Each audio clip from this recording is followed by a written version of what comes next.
let's go to next up in the comment section. I really like this question from Reddy. It says, #KJB, any way that it stalls? I'm going to bring you guys both up for this one because there was, some chatter at some point that this could be a system that does stall, but that's kind of eliminated for the most part. What is it? Sunday, I guess Wednesday, Tuesday and Wednesday, early last week, there were some indications the models were hinting at the stall.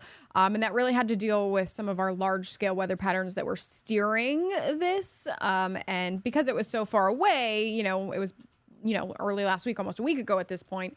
Well, there was still some uncertainty with what was going to happen. I will say, we don't think it's going to stall in the Gulf of Mexico, but it could stall as it moves toward the Carolinas. And that's kind of what we're looking at right now with some question marks. Yeah, and so it was a big area of high pressure basically across the southeast. And just how we talked about the wind goes counterclockwise around the low pressure, it goes clockwise around the high pressure. And so it was all about timing. If this system moved slower towards that high pressure, it wouldn't have been able to get around it, so to speak. But that's when it starts to, you can see in the forecast models there, that's when it starts to interact with that high pressure. And so a lot of meandering there along the Carolina coast. And I hate to see that because the Carolinas, especially just inland, can really flood from these types of systems really badly. The mountainous regions do not help at all. And so I'm a little worried about the flooding potential being worse across the Carolinas by the middle of next week than what we're going to see along our coastline.